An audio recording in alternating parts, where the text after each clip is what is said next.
This is Blow Up, when Liz Tilberis transformed Bazaar. You're listening to our bonus episode Q&A with Patrick Jephson, former private secretary to Princess Diana. Well, Patrick, thank you very much for being here today. You were Princess Diana's equerry and private secretary for 8 years, from 1988 to 1996.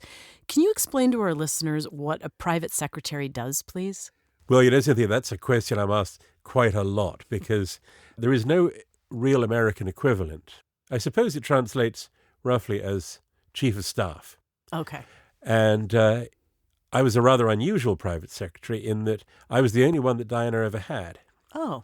So to begin with, I went to work for her on loan as a military aide from my full-time career in the Royal Navy.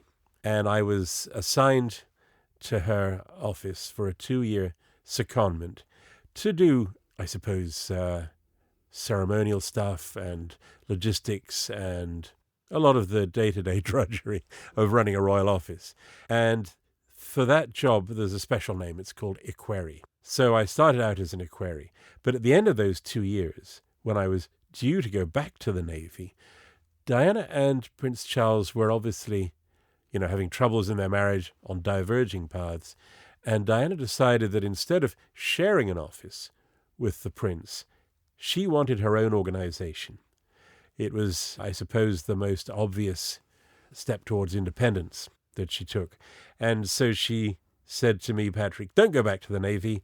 Come and work for me full time and set up my office and run it all for me. And we are going to go conquer the world. That's what she said. Wow, that's exciting. So you were really in charge of helping set up her new life. Yes, professionally it was fabulously challenging, but also, of course, working for Princess Diana, infinitely rewarding too. A huge honor, a privilege. But every day I was reminded just how lucky I was to work for such a person. And every night I'd think what hard work it was, because it was very intense. I'm sure. And because we were a new office, we were under a lot of scrutiny, not just from the media, for example, but also from the rest of the royal establishment. And so we were determined to be the best we could be. And Diana was an extremely professional princess. She made it all look very easy. She made it look as if she was very approachable and spontaneous, and made it look really as if it was all happening by magic. But she was very, very hardworking, meticulous, detail-oriented, and she set a very high standard for her small and very nimble, hardworking office. Yeah. It must have been an interesting position because, well, like Diana, you were of the establishment, but also charged with carving out a new place outside of that. The problem was, all of this was happening against the background of the collapse of the Wales' marriage. And unfortunately, as sometimes happens, but in this case, magnified on a huge scale, without any change in good intentions, acrimony broke out between them and therefore between their offices, between the public perception of them. Princess Diana was a very, very popular figure at that stage. You could almost say it was the height of her popularity. And this caused a degree of jealousy elsewhere in the royal farmyard. I can imagine. Also, therefore, a determination that we were not going to be intimidated, that we were going to carry on doing what we thought was the right thing. She was in great demand, not just for charity work, but also by the government, by the British government, as a fabulous asset in the sense of soft power projection. So the British government asked Diana to do tours all over the world. So, and that being distinct from Buckingham Palace. Well, it was obviously her status as a princess, and right until the end, as the next queen, don't forget, was what made her so valuable as an international asset. So my job as private secretary, among other things, not just running her organization, but trying to maintain good relations with the other offices. You see, the royal family, a lot of people don't realize, is not a kind of top-down organization. It's not centrally controlled. It's more of a federation. It's a kind of solar system with the monarch in the middle and then the other members of the family, each with their own little organizations known as households, orbiting around the star in the middle. So For Diana to accomplish the things she wanted to do, it was important, I thought, that she maintained her royal status in good repair, and that meant maintaining good relations, particularly with the Queen's office. So a lot of my time was spent on, I suppose, a diplomatic mission, explaining what Diana was doing to the Queen and explaining the Queen's requirements in return. I was the kind of the interpreter. I see. Because I know there were a few moments as the princess emerged as an independent figure that made you a little bit nervous at times. I'm thinking of the Patrick Demarchelier cover for Harper's Bazaar. But before that, every woman getting divorced and carving out a new life needs a great friend to help her in that. And it struck me from reading Liz Tilberis' memoir that they really were that. Yes, coming into the royal world from the Navy, as I did, was, of course, a huge culture shock.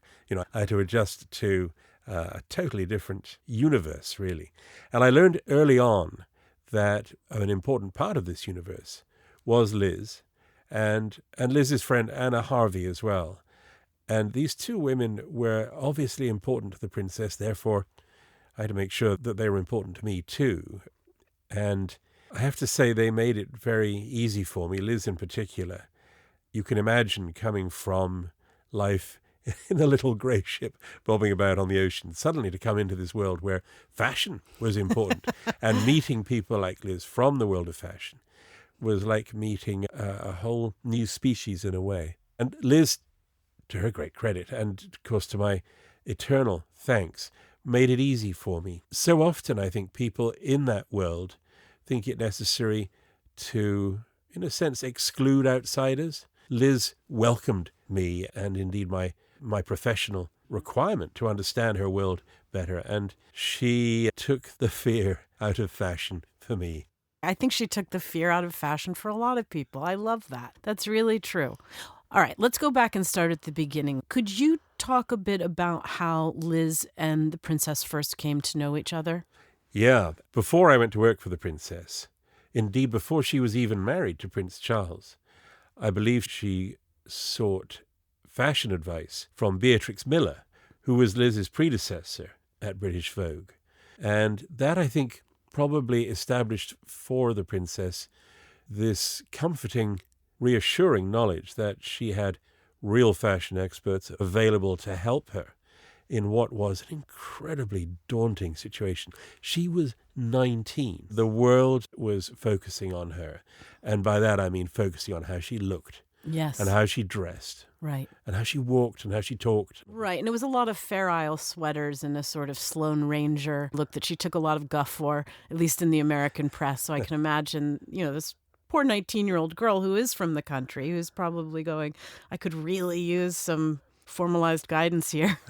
Well, yes. I mean, Princess Diana was never the girl next door. She was always an aristocrat, an icy aristocrat sometimes. Although, as I said, she made her job look easy. It was because she worked really hard. We had a saying, perfect spontaneity requires months of planning. That's another great line. But it is true. And I think for her, girls of her background, from those sorts of families, she was not expected to be an academic or a great corporate star. She was expected to look the part, sound the part, marry well, and run a big house in the country. Right. And so even pre-Charles, this was the plan.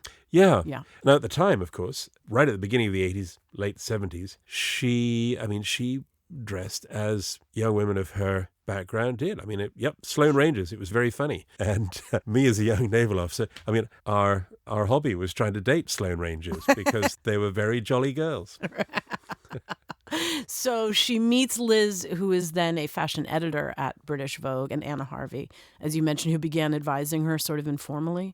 Yes. So I can imagine that early on for Diana, having wise advice, first of all from Beatrix and then from Liz, would have been immensely reassuring, not just in the sense of what she should wear, but it would have gone beyond that. And perhaps the way to put it would be like this. With Diana, there was never a time when the clothes wore her. She always wore the clothes. And I would attribute that to Liz and the confidence that Liz gave Diana, because you quite often see women, particularly new princesses, obviously finding their feet in this strange world and not comfortable in their clothes either. Well, it's a strange position to be in, particularly when you're 19 years old, because that role really requires you to dress as a woman beyond your years. It's a certain look, and I'm sure it's really hard to get it right. It's not easy to have that balance of being very proper and at the same time glamorous. Well, given the nature of her work at that time, a lot of formal ceremonial engagements where she was expected to behave in a certain way, to not make a mistake, not put a foot wrong, as they say, knowing that the smallest mistake would be jumped on, not just by the media, but by the royal establishment who were keeping a very sharp eye on her. To get through all that and do so well at it, as she did, required her to be confident. And we all know that if we are confident in what we are wearing, that confidence then transfers into what we are doing as well. And I think to become a princess, to meet everybody's expectations of what a princess was, how she looked, how confident she felt in how she looked, was very important. Right. Can you remember some of those first covers that she did with Patrick Demarchelier that were considered casual? I read that there was some resistance from the palace when they saw those shots of her sort of laughing on the floor and I think a pair of blue jeans. Traditionally, magazine shoots for members of the royal family are rather staid affairs. Princess Margaret's husband, Anthony Armstrong-Jones, he began to break that mold. Princess Diana was not really that revolutionary in her style of portrait photography, but I would say that there was obviously a way in which these portraits, particularly with Patrick Demarchelier, played into an understanding, a realization that Princess Diana was not anymore, if she ever had been, a 19-year-old mouse who looked pretty, produced children, and otherwise stayed in the background. She was a woman in her own right. She had every reason to exploit her royal potential, her status, for causes that she believed in, as well as, right to the end, maintaining her obligation to duties in support of British national interests. We should never forget that. She was extremely good at those too. And the fashion played a part in that. So this, though, revealed to the world a princess who was happy, particularly with Patrick Demarchelier. There was obviously a happiness about the relationship. And that, I remember, as being the comment that was made about those shoots. I rather liked that. You could interpret it as criticism. Yes, it seems a bit too informal for a royal portrait. I liked the fact that she was happy. She was having fun. And the best portrait photographers understood that about her.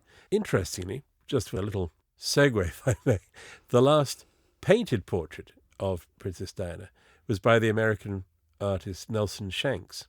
And it's quite interesting to compare the painted portraits with the photographic portraits.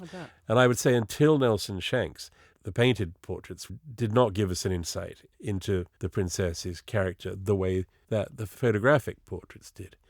But that's always an interesting one to look at. And I think that with the Demarchelier portraits, the world got to see a bit more of the princess than they had seen before. And that was exciting. Yeah, it really did feel kind of radical. And you saw this incredibly self-possessed woman and, like you said, a happy woman and just a very real woman. And you really had a sense of her as a star in her own right. Not that there had been any doubt exactly, but there was none of that gaze-averting thing Yeah, there was no shy die. I mean, right, she was... Exactly. She was staring right into that camera. She was confident in how she looked and what she was doing and where she was in her life.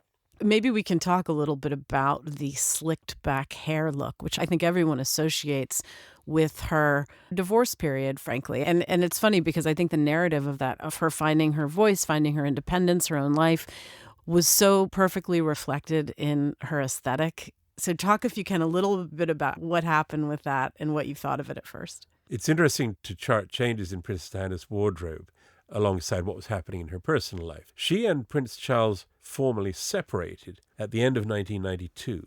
Just as Liz went to Harper's Bazaar. Exactly. So it sort of paralleled Liz's own journey. Oh, that's so interesting. I never thought about that. Yeah. And so from the end of 1992, there was a new Diana, in a sense. This was Diana, the independent princess, yet still with full royal status, still in demand around the world, still representing her country, but now with a renewed opportunity to pursue her own interests, her own passions. And this is where you see her really starting to adopt some of these really challenging humanitarian causes: AIDS, leprosy, homelessness, mental health, addiction. These were all outside the royal mainstream. Mm-hmm. They were all very challenging for her personally. But as she said to me, Patrick, I can do this because I'm one of them. She knew what it was to be marginalized, to be stigmatized.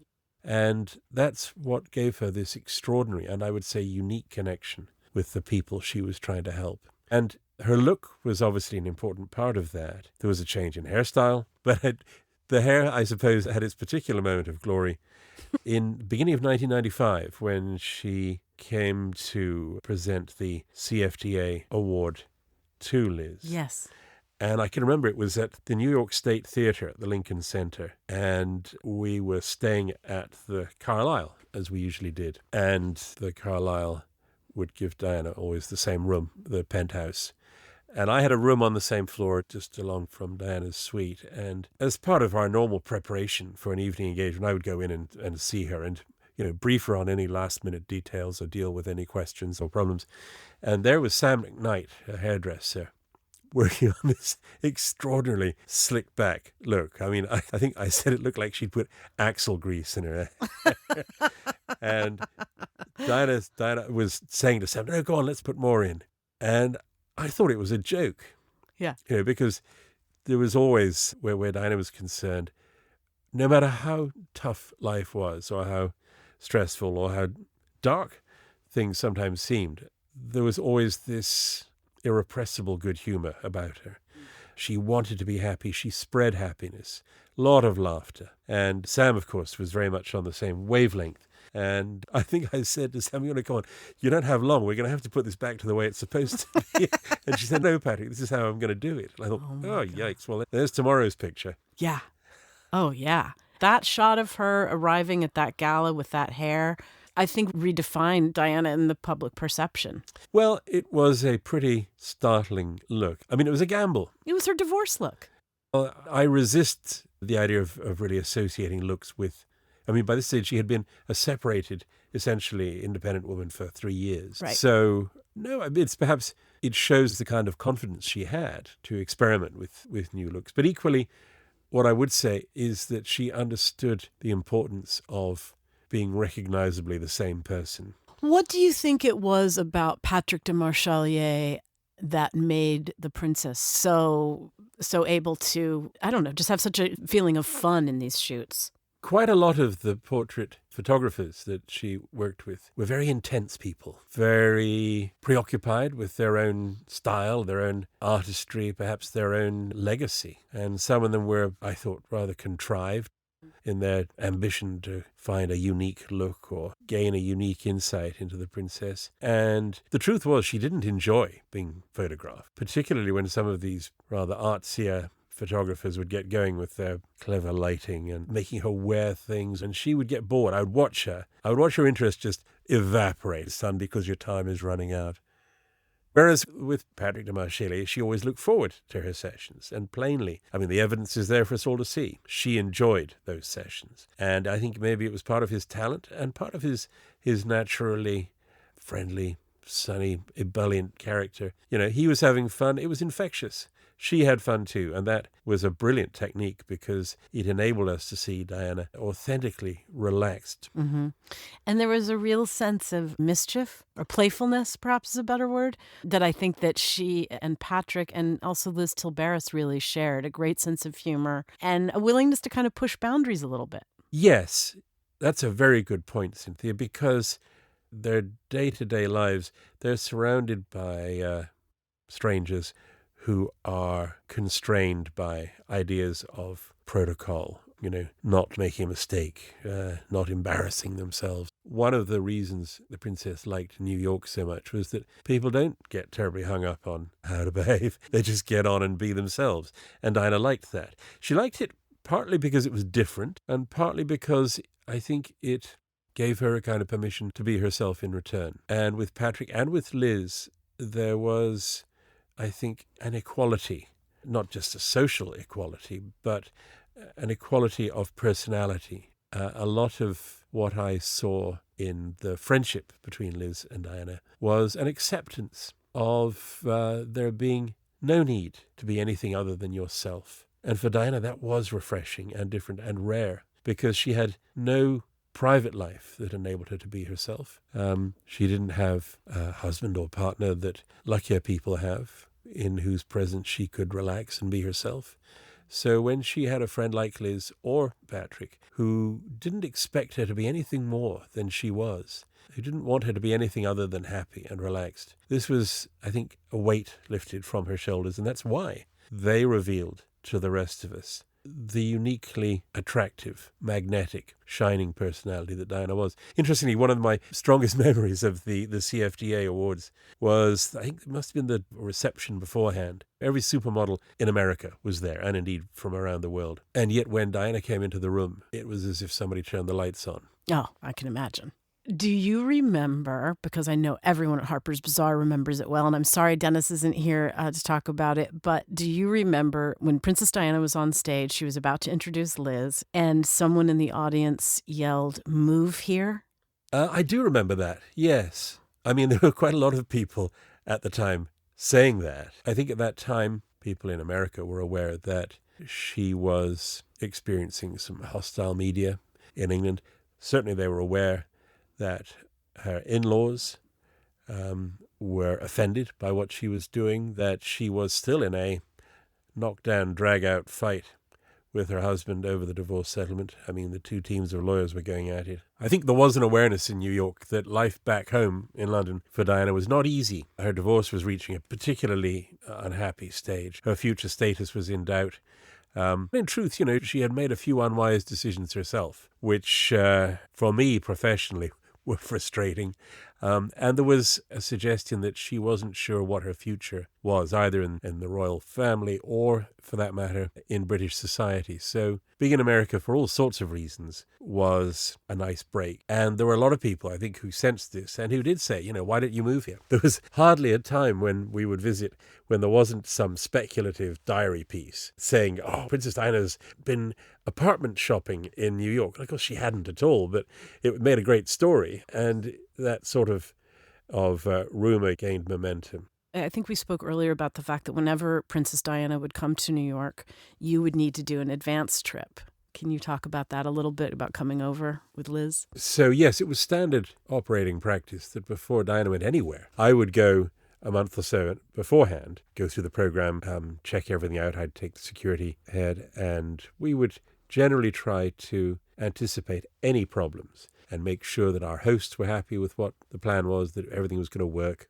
It was a very important part of delivering a perfect result on the day. So when Liz invited Diane over for the CFDA Awards, I said, I'm going to have to come a few weeks ahead of time just to run through everything on the ground. You really have to see where all these things are going to happen. And particularly in the US, you're liaising with the Secret Service, who are responsible for protection, and for a very good reason. But the thing I remember best about that particular assignment was that Liz managed to turn what can sometimes be a bit of a chore, or at least, a bit of a diplomatic obstacle course, into really a very enjoyable few days in New York. We covered all the ground. Yep, she was all business.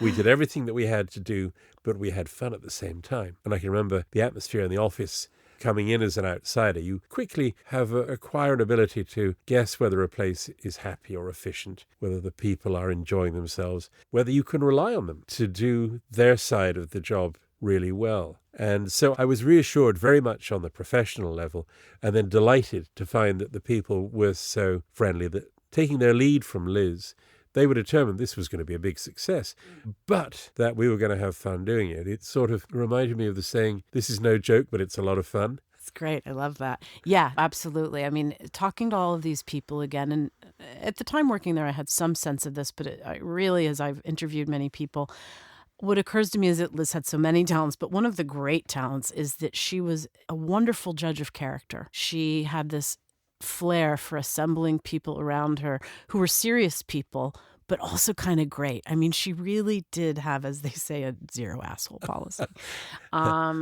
And she was just wonderful at that. And it's interesting to hear you talk about Princess Diana making things look easy, but yet, of course, being a very hard worker. I think that that's something that she really shared with Liz. I mean, every day at that office, when you walked at least into her inner sanctum, there was something kind of effervescent about it. Or if you ended up in an elevator with her, you felt like you had been with a movie star for a minute because she just made you feel really great. And she was that charismatic, fun person. I think you're absolutely right, Cynthia. For me, I mean, I was pretty grand being private secretary, chief of staff to Her Royal Highness, the Princess of Wales. I was staff. I was just there to see that things ran smoothly. And in some organizations, some parts of the world, I was not always treated with respect, not that I deserved, but that my position deserved.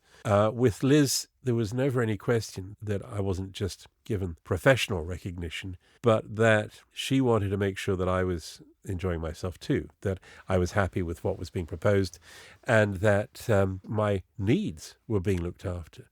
You know, she flew me over on Concorde. So fun. It doesn't get any better than that. She made sure that my wife had flowers to account for the fact that I'd been away in New York working hard for several days.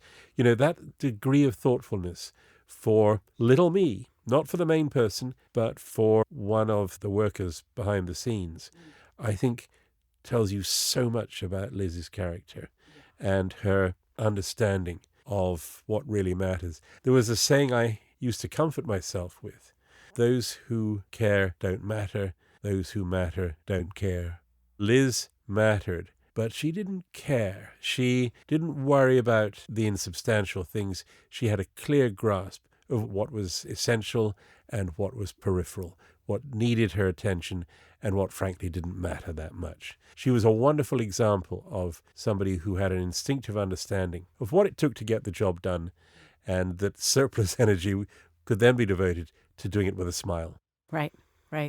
So obviously Liz starts off as an advisor, becomes a trusted advisor, but then it seems to me that a real friendship developed between the two of them. I think having come in as an advisor on fashion, Liz quite seamlessly evolved into a source of counsel on many things. I was struck by Liz's definition of elegance, which she laid out in that edition of Harper's Bazaar once she became editor. The idea of modern elegance has been our central inspiration. Elegance, of mind as much as of appearance, implies intelligence, certainty of taste, a balanced and centered identity. There's much more in that philosophy than just how you look. And I think that was what she was able to impart to Princess Diana. Diana at her best was all those things, balanced and centered identity. She was the definition of elegance, and that was very much with Liz's help, and it wasn't just how she looked. It was everything to do with her. It was every part of her that you were aware of, everything she touched. And so I think with Liz, that formed the basis of a very special friendship. And when Liz, of course, became ill, Diana, the most authentically compassionate person you can imagine, that gave Diana an opportunity, I think, to repay all the kindness that Liz had shown her. And I think that helps explain why, towards the end of both their lives, they were drawn very closely together, because Diana was aware of how much she owed Liz, but also how much she could give Liz in terms of her own love and kindness and recognition. And that was never more plain than at the CFDA Awards. You know, I forget a lot of things, but I don't forget Liz coming up on stage and the way they looked at each other. I think that summed it up. Yeah, there was a genuine connection there. And when you describe these women, it's like, oh, of course. You know, so many of the things that you are saying about Liz, I feel like, are things that I've read about Princess Diana. That warmth, that understanding of what the other person really needs. I think there was a recognition that each in their own field was pushing the limits, taking risks, and putting their heart and soul into what they were doing. Mm-hmm. There was a British cabinet minister who we worked with quite often, particularly on the overseas stuff, who said to me, Patrick, your boss has a quality a politician would give their right arm for. She has the ability to speak to ordinary people's minds and hearts. And I think that Liz, and it's sort of ironic in a way when you think of what a rarefied subject she was dealing with, what a small section of society her magazine was aimed at. actually also had that ability through her work to communicate with people at a level that was far more profound than just, the aesthetics of fashion. So the princess, as we've talked about, was a major source of comfort to Liz during her illness, sending her daily faxes, encouraging her along. And you get the feeling from Liz's memoir that she was amazed by this. And I was wondering, do you remember the ritual of Princess Diana sending these faxes every day? Well, I remember when Princess Diana got a fax machine to put on her desk. These days, it's kind of hard. You expect to find a fax machine in a museum. Yeah. But it's important to remember, I suppose, at that time, a fax machine small enough to put on your desk was quite a technological breakthrough. Oh, absolutely. It was so exciting. And for Diana, the opportunity just to send little notes pretty much at the touch of a button was wonderfully liberating. And I can imagine, certainly to Liz, the chance to capture a thought, to spontaneously send a message of encouragement or of love was very fulfilling. She was a prolific note writer. She was great with her little thank you letters. If I had done something reasonably well, I would always get a little note from her, quite often with a smiley face on it. It was a very interesting medium of communication. She was not academic, but she sure knew how to use words. And one of the things that quite often is overlooked, this is true of a lot of royal people, it's not what they say that counts, it's what they don't say. It's what's withheld. So I can imagine in her notes to Liz, Diana didn't withhold much, and that would have been very liberating for her. Mm-hmm. There's a real intimacy and informality about that stuff. It's really two good friends exchanging.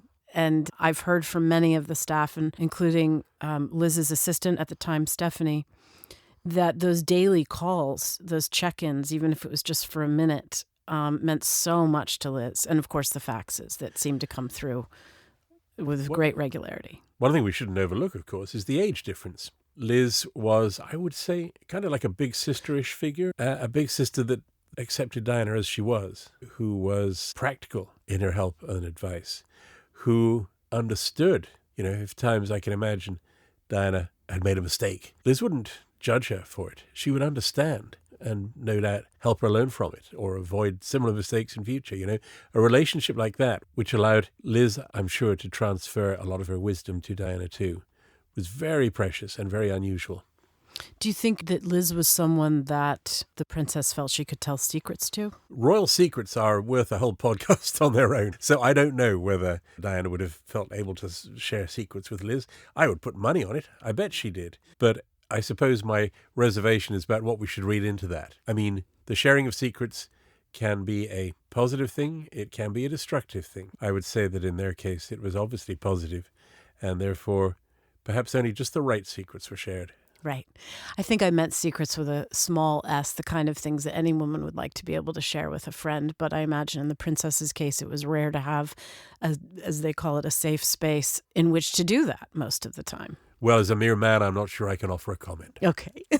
I understand. One very funny moment that Liz wrote about in her memoir that I just thought captured the vibe between them was they were sitting having lunch and the princess had on a pair of Chanel loafers, little slippers, and they had, the two interlocking C's. And she said, Liz said, "Oh, great shoes." And she said, "Oh, that's Charles and Camilla." Yeah, the interlocking C's were, of course, for Diana, a very painful memory of her honeymoon, where she, that Charles and Camilla had this secret language for each other, the interlocking C's.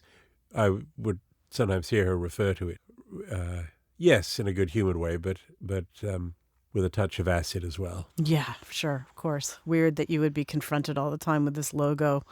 Do you think that Princess Diana had a genuine interest in fashion, or is it really just sort of part of the job for her? That's a great question, Cynthia. Princess Diana had a dresser who was in charge of the clothes and making sure that wherever you were in the world, Diana always went on stage, so to speak, looking perfect. And I would take the opportunity here and now to pay the utmost respect I have, not just to Sam McKnight, the hairdresser, but also to the dressers that Diana had who looked after her clothes and who could produce the right garment at precisely the right moment in the desert on Monday and the right garment in the snow the next day. Diana was careful always to ask me to make sure, what colors were appropriate for certain countries. Things like hem lengths, especially important in Muslim countries, say. And, for example, when we went to France, she would always wear at least one French designer. And she recognized the opportunity, because she understood the power of the image, to convey messages through what she wore. And she saw the power she had to advance the fortunes of certain fashion houses. She had great regard for designers who were up and coming, who perhaps needed a bit of help, bit of encouragement. So she could wear the great names one day, but mix them with emerging names that have since become terribly famous, but which at the time were rather pioneering. And I think, not least through Liz's counsel early on, she developed her own eye for fashion. She was interested in it. You saw how much care she took, not least when she was off duty, when she was just wearing casual clothes, she, to that extent, was always camera ready. Right. And so I think that speaks to her interest in the subject. She knew the importance of meeting people's expectations. And whether that's the shopkeeper when she was out, she sometimes would go and get her own groceries, or whether it was a head of state, the President of the United States in the White House. She knew that part of her job and part of how she was perceived was how she looked. Sure. I mean, it's a big piece of that job because, like you said, it's all about soft power, and the image is a big part of that. One of her most famous looks was, of course, when she came to New York in that fabulous navy blue column dress that was relatively revealing, certainly not by... The Catherine Walker. Yes, that's right, the Catherine Walker. Not by a normal person's standards, but for a princess to wear this dress, it was pretty sexy. And I just wondered if you had reservations or if she was a little nervous to wear it. Well, by that stage, she was spending quite a bit of time in the gym. Yes, she looked amazing. Exactly, and I think that it shows the kind of confidence she had in her new independent life, that she was perhaps defy convention in a little way, but also to let the world see that she was in great shape. It seemed like a statement. Now, it's just a little story, Cynthia, but I'll throw it in anyway because it's quite fun.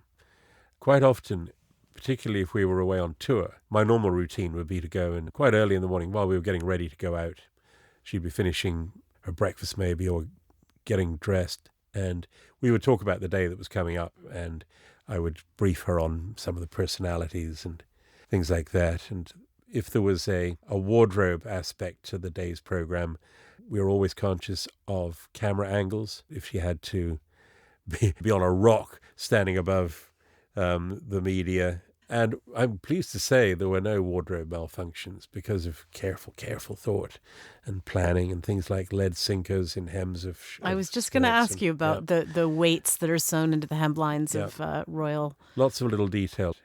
And I can remember we were going to a funeral. I beg your pardon, not a funeral, a remembrance ceremony. Very, very sober dress was required. She would sometimes ask me for my advice.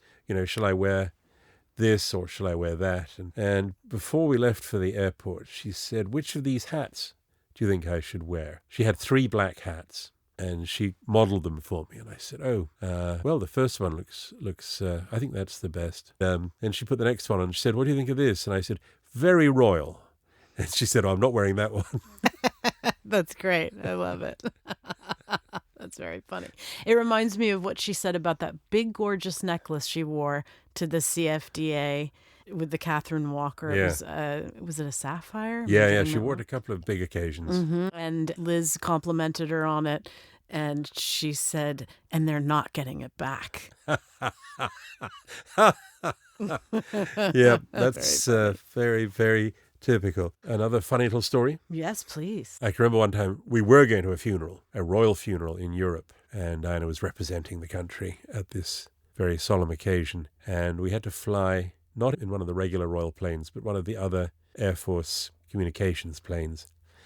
And, of course, everybody was wearing black. I think we were also giving a lift in the plane to one of the Scandinavian queens. So there were these 2 very elegant blonde ladies, head to toe black. And the Air Force had recently changed the seat covers to a new fire retardant mix. And they'd very proudly put these new seat covers on the seats for this flight. And it was only when we arrived in Switzerland to get off the plane that everybody noticed that they shed like the devil. The two royal women looked like badgers. They were black on the front and covered in white fluff behind.